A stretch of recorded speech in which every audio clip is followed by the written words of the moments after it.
আমার দেশ তোমার দেশ, আমার দেশ তোমার দেশ, তুমি কে আমি কে, বাংলাদেশ বাংলাদেশ। আপনারা জানেন যে আইনজীবীরা সমাজের দর্পণ, natural leader of the society. আইনজীবীরা প্রকৃত অর্থেই সমাজের নেতা। একজন আইনজীবীকে লানের বলে, লানের অর্থ অভিজ্ঞ। আইনজীবীর কাছে সকল পেশার মানুষ আসে, শিক্ষক, ডাক্তার, ইঞ্জিনিয়ার, সকল শ্রেণীর পেশার মানুষ আইনজীবীর কাছে আসে। আইনজীবী সবার পালস বোঝে, সেটা যদি সমাজে ইমপ্লিমেন্টেশন করে এই সমাজ সুন্দর হয়। কিন্তু আমরা দেখেছি বাংলাদেশের রাজনীতিকে 52 সালের পর থেকে কুক্ষিগত করে নিজেদের স্বার্থ সিদ্ধির জন্য ক্ষমতাকে আঁকড়ে ধরে বাংলাদেশের স্বাধীনতার সার্বভৌমতাকে নষ্ট করে দেওয়া হয়েছে, গণতন্ত্রকে বিপন্ন করে দেওয়া হয়েছে। বাংলাদেশে বেড়েছিল পেশি শক্তি আর টাকার বাহার। ব্যবসায়ীরা রাজনীতিতে সবচেয়ে সুবিধাভোগী হয়ে উঠেছিল এবং এখন আছে। তাই আমরা চাই আইনজীবীরা যেহেতু সমাজের লাভের এবং সমাজের বিবেক, তাই আইনজীবীরা সমাজের নেতৃত্ব হোক এবং আইনজীবীরা সততার সাথে ইসলামী মূল্যবোধের ভিত্তিতে আদর্শিকভাবে নেতৃত্ব দেবে। আমাদের সমাজে নেতা আছে, অসংখ্য দল আছে, কিন্তু সততার অনেক ঘাটতি আছে। যদি সততার ঘাটতি না থাকতে বলতে পারেন স্বাধীনতার এই 74 বছরে কি পেল বাংলাদেশ? দুর্নীতিতে মহোৎসব শুরু হয়ে গেছিল, বাংলাদেশের ব্যাংকগুলোকে খালি করা হয়েছিল, প্রতিযোগিতা দিয়ে বাংলাদেশের টাকা লুটপাট করে বিদেশে পাচার করা হয়েছে। কি আছে বাংলাদেশে? আমরা কোটি কোটি মানুষ খাদ্যের জন্য হাহাকার করছি, অথচ বাংলাদেশে আইন শৃঙ্খলার এক বিরাট অবনতি। বাংলাদেশ যানজটে থমকে আছে।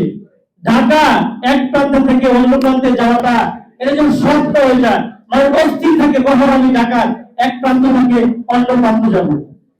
আমরা দ্রব্যমূল্য যে দ্রব্যমূল্য আমাদের যে ক্রয় ক্ষমতার সাথে আমাদের ইনকামের সাথে সেটি অসামঞ্জস্য। তাই আমরা দ্রুত চেষ্টা করা উচিত এই সরকারের দ্রব্যমূল্য নিয়ন্ত্রণ আসে। আমরা এই সমাজে মাদক যেভাবে বিতরণ করে আছে, আমরা মাদক নির্মূল করতে না পারলে কখনোই সুন্দর বাংলাদেশ তৈরি করতে পারবো না। আপনারা কি জানেন দৈনিক 10 কোটি বিয়ার লাগে বাংলাদেশে? দৈনিক 10 কোটি বিয়ার কারা খায় এগুলো? 10 কোটি বিয়ার খাচ্ছে দৈনিক, অথচ গরিব মানুষ খাবার পায় না। তাহলে তাদের যদি টাকা না থাকতো তাহলে তারা বিয়ার খেতে কি করে? মানুষ ভাত খেতে পারে না, মানুষ চিকিৎসা নিতে পারে না, মানুষ স্বাভাবিকভাবে চলতে পারে না, বাসা ভাড়া দিতে পারে না। এই যে মানুষের অভাবনীয় কষ্ট, সেই কষ্ট তো নেতা আছে, অনেক নেতা বড় বড় কথা বলে নেতা দিনকে রাত করে, রাতকে দিন করে, কিন্তু কার জন্য আমরা সেই আদর্শবান নেতার অভাব দেখেছি বাংলাদেশে। ইনশাআল্লাহ জনতার বাংলাদেশ পার্টি অন্তত আপনাদের কিন্তু সহজে রাষ্ট্রের পক্ষে সত্য কথা বলে যাবে। যেহেতু আমরা আইনজীবীরা সবসময় অন্যায় প্রতিবাদ করে এবং আইনজীবীরা সংবিধান এবং রাষ্ট্রের সাথে ওতপ্রোত জড়িত, আপনারা জানেন। আইনজীবীরা ইচ্ছা করলে সমাজের যে কোনো বিষয় নিয়ে দাঁড়িয়ে কথা বলে প্রতিবাদ করলে মানুষ সেটা অ্যাকসেপ্ট করে। তাই এই জন্য আমরা উদ্যোগ নিয়েছি বাংলাদেশে এই প্রথম আইনজীবীদের রাজনৈতিক দল। এর আগে অসংখ্য দল বাংলাদেশে আছে, কিন্তু আইনজীবীদের উদ্যোগে নাই। এখানে 90% আইনজীবী। এর কারণ হলো আমরা যে আইনজীবী কিন্তু সমাজের বাতি কর, তেমনি সব আইনজীবীদেরকে নিয়ে আসার চেষ্টা করেছি। আইনজীবীদের মাঝেও গিল্টি আছে, পুলিশও গিল্টি আছে, সব পেশার মধ্যে গিল্টি আছে, কিন্তু এই গিল্টির মাঝেও আমরা সুন্দর উদ্ভাসিত সুন্দর কিছু ভালো মানুষদেরকে নিয়ে সমাজে আমরা এই জনতা বাংলাদেশ দলটি করার চেষ্টা করেছি। ইনশাআল্লাহ বাংলাদেশের জন্য ভালো বার্তা হবে কেন? যারা রক্ষক ছিল তারা দক্ষ, বড় বড় কথা বলে কিন্তু সততা তাদের মধ্যে বিরাট ঘাটতি আছে। যার দরুন এই বাংলাদেশে যে ব্যালেন্সিং এটা আমরা দেখতে পাচ্ছি শুধুমাত্র সততার কারণে। তাই আমরা সুশিক্ষা নৈতিকতা প্রশ্ন কাটাতে চাই। আর মাদক চিন্তা নির্মূল করা উচিত। মনে রাখবেন একটা মানুষ এমনি খারাপ হয় না, মাদকের গ্রাসে যুব সমাজ আজকে ধ্বংস হয়ে যাচ্ছে। মাদক দেওয়ার কারণে অনেক পুলিশ কর্মকর্তারা দেখা যায় যে পাবলিকের কাছ থেকে টাকা নিতে, মিথ্যা মামলা নিতে, তাকে নাচের করতে দ্বিধাবোধ করে না, এর কারণ তার ভিতরে আল্লাহর ভয় নাই, সে অসৎ হয়ে গেছে। আজকে যদি সে পুলিশ সদস্য সৎ থাকতো, সে আইনজীবী সৎ থাকতো, সেই সাংবাদিকেরা সৎ থাকতো, সে ব্যবসায়ীরা সৎ থাকতো, সে সকল পেশাজীবী মানুষ যাতে সৎ থাকতো, এই সরকারি বড় বড় কর্মকর্তারা যদি সৎ থাকতো, তাহলে দেশে কিন্তু দুর্নীতি হতো না। আপনারা দেখেন যে এই সরকারি কর্মকর্তারা সবচেয়ে বেশি ধনী সরকারি কর্মকর্তারা, আমার তারাই সরকারের সাথে ম্যানেজ করে আছে, কিন্তু সবাইকে জবাব দিতে তারা উচিত। কিন্তু আমরা যাই দেশের প্রান্তিক পর্যায়ে স্বাস্থ্য সেবা নিশ্চিত করতে হবে, মানবাধিকার সুরক্ষা, নাগরিকদের সর্বোচ্চ জীবনযাপনের ব্যবস্থা করতে হবে, বৈষম্যহীন সমাজ ব্যবস্থা প্রতিষ্ঠা করতে হবে এবং নিরাপদ বাণিজ্যকে পরিণত করতে হবে। রাজনীতিতে টাকার যে প্রভাব সেটা কমিয়ে, বেশি শক্তি কমিয়ে মেধাকে মূল্যায়ন করতে হবে, মানুষকে দেশপ্রেমিক করতে হবে।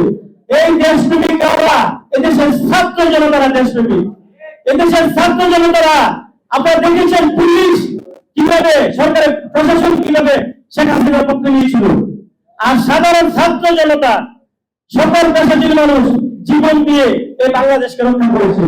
নয়তো বাংলাদেশ ইন্ডিয়ার প্রেসক্রিপশনে চলতো, ইন্ডিয়ার প্রেসক্রিপশন থেকে কে মুক্ত করেছে? এই হাজার হাজার ছাত্র জনতা জীবন দিয়ে মুক্তি করেছে। যদি এখনো সম্পূর্ণ মুক্ত হয়নি, ইনশাল্লাহ সম্পূর্ণ মুক্ত ইনশাল্লাহ হবে। বাংলাদেশের কৃষি বিপ্লব ঘটাতে হবে, কৃষি বিপ্লব না ঘটালে দ্রব্যমূল্য নিয়ন্ত্রণ করা যাবে না, ব্যবসা বাণিজ্যের প্রসার, সুস্থ মানবিক সম্পর্ক বৃদ্ধি করতে হবে, ইসলামী ব্যবস্থাকে অগ্রাধিকার দিতে হবে, মিনিমাম অষ্টম শ্রেণী পর্যন্ত ইসলাম শিক্ষা বা যে কোনো ধর্ম শিক্ষা দেওয়া বাধ্যতামূলক করা উচিত। কোন মানুষ যদি ভালো হয়, সে ধর্মের ভিতরে থেকেই ভালো হয়, তার ভিতরে ধর্ম না থাকে সে কখনো ভালো হয় না।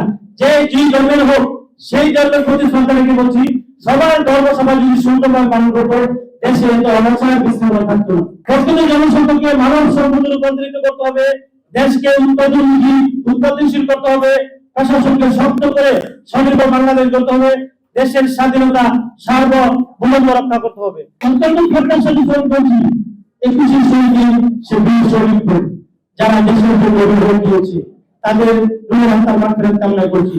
এবং বিভিন্ন ধাপে ধাপে বাংলা ভাষিক ৭৪, ৭১, বিভিন্ন স্বৈরাচারী মুসলিমরা যারা জীবন দিয়ে দেশের জন্য তাদেরকে স্মরণ করছি। এমনকি জুলাই বিপ্লবের ছাত্র জনতা দেশের জন্য অনাথ জীবন দিয়েছে, তাদের রুহের মাগফিরাত কামনা করছি।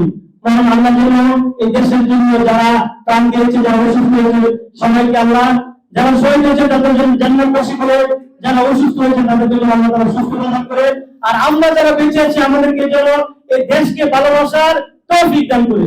উপস্থিত সাংবাদিক ভাই যারা আছেন, আপনাদের উদ্দেশ্যে বলতে চাই, আপনারা সমাজের আরেকটি দর্পণ, এই সমাজের অন্যায়, অবিচার এবং জবাবদিহিতা বিতরণ করার বাইরে করে বের করার ক্ষমতা কিন্তু আপনাদের।